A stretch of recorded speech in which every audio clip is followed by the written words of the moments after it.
অত্যাচারী ইসরায়েল যতই চেষ্টা করুক না কেন কিছুতেই ফিলিস্তিনকে নিশ্চিহ্ন করতে পারবে না।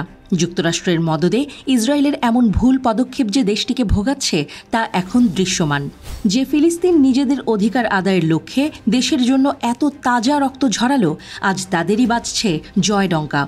একে একে বিশ্বের নানা দেশ থেকে পাচ্ছে স্বাধীন রাষ্ট্রের স্বীকৃতির সমর্থন। এভাবেই বিশ্বজুড়ে বাড়ছে ফিলিস্তিনের সমর্থক। এখন আর অসহায় বলা যাবে না ফিলিস্তিনকে, কারণ এখন দেশটির খুঁটির জোর অনেক বেড়ে যাচ্ছে।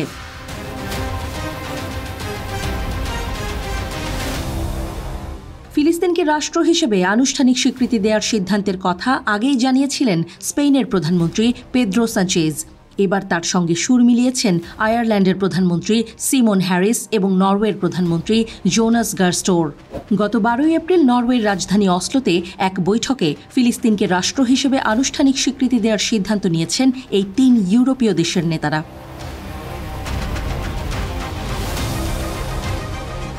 গত শুক্রবার ডাবলিনে সানচেজের সঙ্গে বৈঠকের পর আয়ারল্যান্ডের প্রধানমন্ত্রী সিমন হ্যারিস বলেন, আয়ারল্যান্ড দ্রুতই ফিলিস্তিনকে স্বীকৃতি দিতে চায়, তবে স্পেন সহ আরও ইউরোপীয় দেশের সঙ্গে সমন্বয়ের মাধ্যমে এই পদক্ষেপ নেওয়া হবে।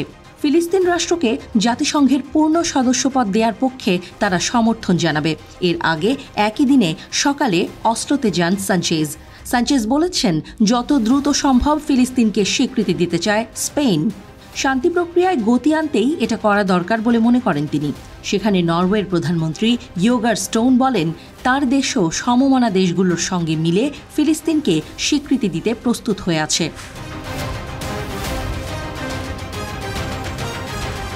ইসরায়েল ফিলিস্তিন ইস্যুতে নরওয়ের সম্পৃক্ততা আরও আগের। 1990 সালে নরওয়ে ইসরায়েল ফিলিস্তিন শান্তি আলোচনার আয়োজন করেছিল, যা পরবর্তীতে অসলো অ্যাকর্ডে রূপ নেয়। এমনটাই বলছে কাতার ভিত্তিক শক্তিশালী গণমাধ্যম আল জাজিরা।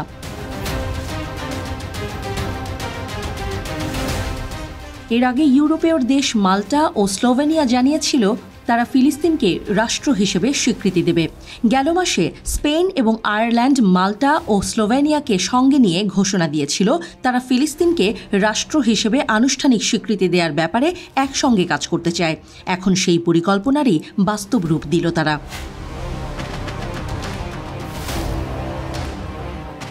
সম্প্রতি ফিলিস্তিনকে রাষ্ট্র হিসেবে স্বীকৃতি দেওয়ার ইঙ্গিত দিয়েছে অস্ট্রেলিয়াও।